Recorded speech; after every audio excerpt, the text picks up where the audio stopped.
Hi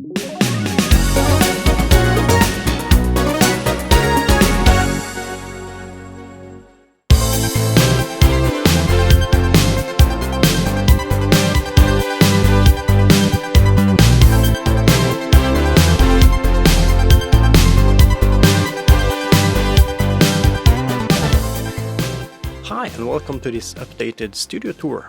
I hope you guys are staying safe in these dire times. A lot of you guys have asked me about my studio setup. Like so many others, I've spent the last weeks confined to my home, and I spent that time tidying up and cleaning up my studio. So I figured let's have a quick tour and see the final results.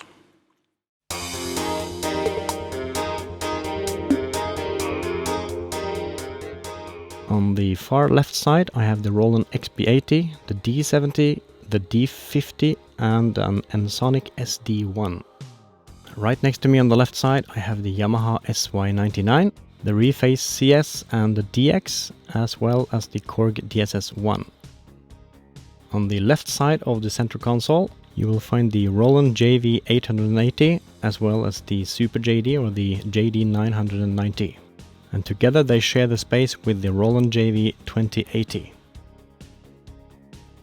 In the rack below you'll find the Akai S612 sampler, together with the rack version of the Ensoniq ESQ1, the ESQ-M.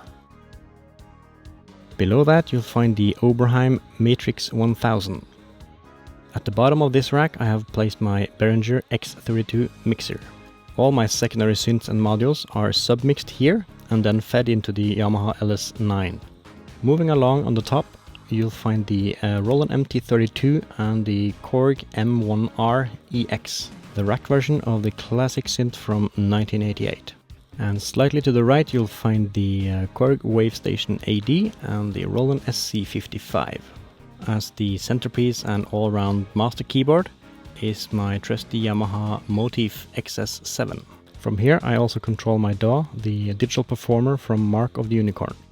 On the right side of the center console I have the Roland MKS70 and MKS80, two very nice synths from the early 80s.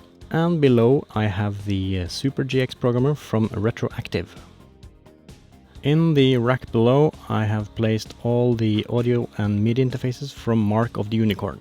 This is the hub where everything is connected and it allows me to control every synth in the studio without moving from my center position. Down here is also my Focusrite Voice Master Platinum Pro, my preamp for recording vocals and other live instruments. In the corner to my right I have a little stack of Roland CM64 and 32 LNP modules.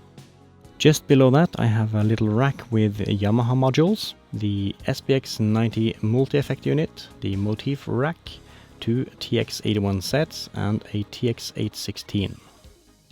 To my right I have the Yamaha V50, the Yamaha LS932 digital mixer and the Mackie Big Knob which controls my speakers. Due to limitations in both audio and MIDI inputs, I have this rack with modules I'm not currently using. As soon as I move to a bigger place I will hook them up. And behind me at the center position I have the Ensoniq Fismo and the Ensoniq TS10. As for listening surface, I am using the Dyn Audio BM6A Mark II monitors from Denmark. They are transparent, compact and affordable. Highly recommended. Everything is centered around my Mac Pro from 2009. And yes, it's very old, I know, but it still works. And I'm still on version 8 of Digital Performer. Even after all these years, it still pulls its weight, so I'm happy with it. I have access to everything in my studio via MIDI, and I can record everything I need either as a stereo mix or as individual tracks. For drums, I mainly use samples from various sample packs, and I always lay them out on a grid pattern like this, instead of using a sampler to trigger the sounds.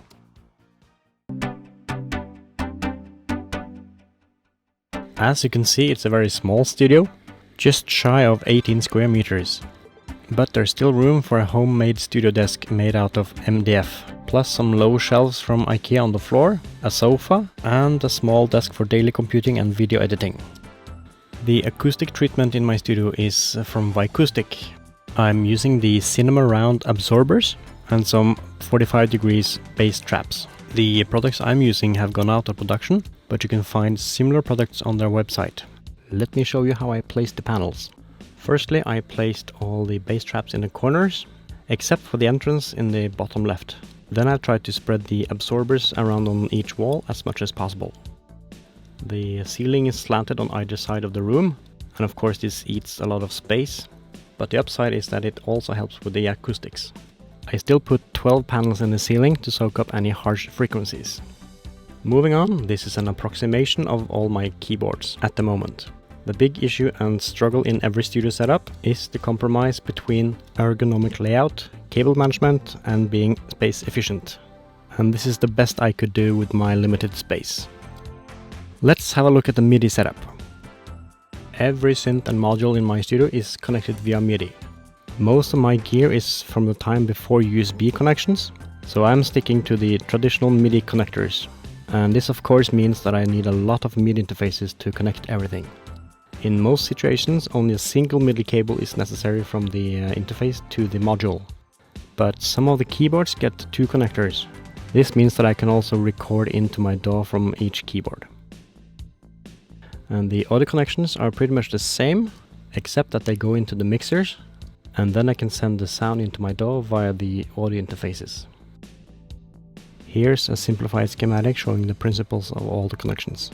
The MIDI interfaces are connected via USB, and then from there to all the keyboards. While the audio interfaces are connected via audio wire, Motu's own special protocol that looks a little bit like the old 5-wire 400. And from here we have the A.light pipe into the mixer. Everything is mixed live into a stereo mixdown using the SP diff.